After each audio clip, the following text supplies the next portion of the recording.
নমস্কার বন্ধুরা, সংস্কৃত বিদ্যাচর্চা চ্যানেলে আপনাদের সকলকে স্বাগত জানাই।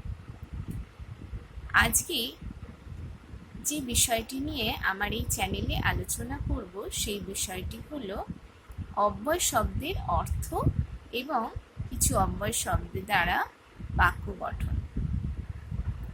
এর আগে আমার চ্যানেলে এই অব্যয় শব্দ কাকে বলে এবং বেশ কিছু অব্যয় শব্দের কথা আমি বলেছি।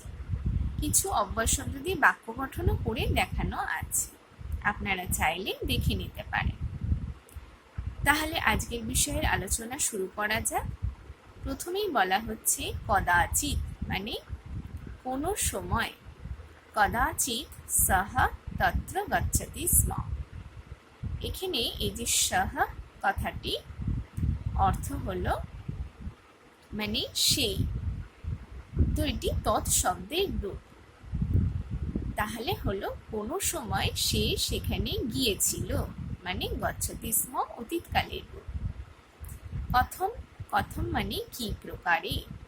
ত্বং কথং ক্রন্দসি।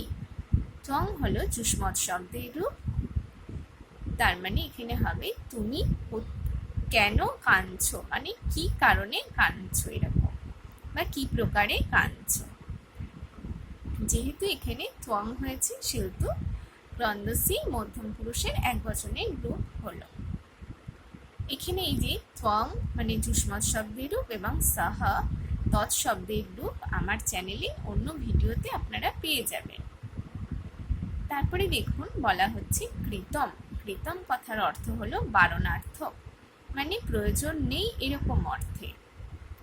তাহলে কৃতম অত্যাদরেণ, মানে অতি আদরের প্রয়োজন নেই বা বারণ অর্থে ব্যবহার করা হচ্ছে।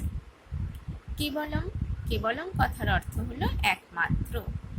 তে কেবলং জলং পিবন্তি। তে হলো তৎ শব্দের রূপ বহুবচনে। যেহেতু এখানে তে বহুবচনে হয়েছে সেহেতু পিবন্তি এখানে বহুবচনের রূপ হয়েছে। তাহলে অর্থ হবে তে মানে তাহারা কেবল জল পান করছে। তারপর বলা হচ্ছে জুয়ং ক গচ্ছথ। জুয়ং হলো যুষ্মৎ শব্দের বহুবচনের রূপ। জুয়ং মানে তোমরা কোথায় যাচ্ছ। ক গচ্ছথ, এখানে যেহেতু জুয়ং বহুবচনে হয়েছে সেহেতু গচ্ছথ। গচ্ছথ হলো বহুবচনের রূপ, মধ্যম পুরুষের বহুবচনে। তারপর বলা হচ্ছে ক্রমশঃ, মানে ক্রমে ক্রমে। ক্রমশঃ মধ্যাহ্নঃ অভবৎ, মানে ক্রমে ক্রমে মধ্যাহ্ন হয়েছে। অভবৎ এখানে অতীতকালে ব্যবহার হয়েছে। তারপর বলা হচ্ছে জাতু, মানে কদাচিৎ। রামঃ জাতু বদতি স্ম, মানে রাম কদাচিৎ বলেছিল, মানে অতীতকাল। তারপর বলা হচ্ছে ঝটিতি বা দ্রুতম। কথার অর্থ হলো শীঘ্র বা তাড়াতাড়ি। সহ ঝটিতি তত্র গচ্ছতি স্ম, সে শীঘ্র বা তাড়াতাড়ি সেখানে গিয়েছিল। গচ্ছতি স্ম অতীতকালের রূপ।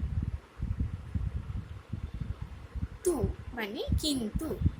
যুধিষ্ঠিরঃ ধার্মিকঃ দুর্যোধনস্তু মদগর্বিতঃ।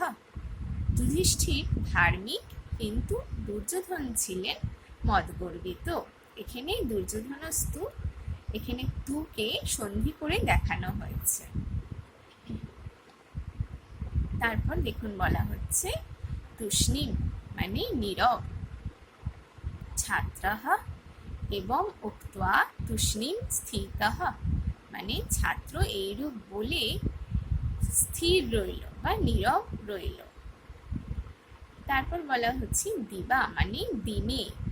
দিবা বিহগাহ কুজন্তি, মানে দিনের বেলায় পাখিরা কুজন করে। যেহেতু বিহগাহ বহুবচনের হয়েছে সেহেতু কুজন্তিও বহুবচনে হলো। তারপর বলা হচ্ছে দিষ্টা। দিষ্টা মানে সৌভাগ্যক্রমে। দিষ্টা স আগতঃ, মানে সৌভাগ্যক্রমে সে এসেছে। তারপর বলা হচ্ছে ধিক। ধিক কথার অর্থ ধিক। ধিক তব পাণ্ডিত্যম, মানে তোমার পাণ্ডিত্য কি ধিক। তারপর বলা হচ্ছে নিতরাম। নিতরাম মানে অত্যন্ত। তো দুঃখেন নিতরাম পীড়িতঃ, মানে তারা দুজনে দুঃখে অত্যন্ত পীড়িত। তারপর বলা হলো নক্তম, মানে রাত্রি। ন নক্তম দধি ভুঞ্জিত, মানে রাত্রিতে দধি মানে দই ভক্ষণ করা উচিত নয়। এখানে একটা কথা আপনাদের জানিয়ে রাখি, এই যে এখানে বলা হয়েছে গচ্ছতি স্ম বা বদতি স্ম, এগুলো যে অতীতকালের রূপ, এই অতীতকালের রূপ এবং বর্তমানকাল এবং ভবিষ্যৎকালের বিভিন্ন রূপ নিয়েও আমার চ্যানেলে আলোচনা আপনারা পেয়ে যাবেন। তাতে বিষয়টি অত্যন্ত সহজ হয়ে যাবে আপনাদের কাছে। আশা করি আজকের বিষয় আপনাদের বুঝতে অসুবিধা হয়নি। আপনারা আপনাদের মতামত অবশ্যই কমেন্টের মাধ্যমে জানাবেন।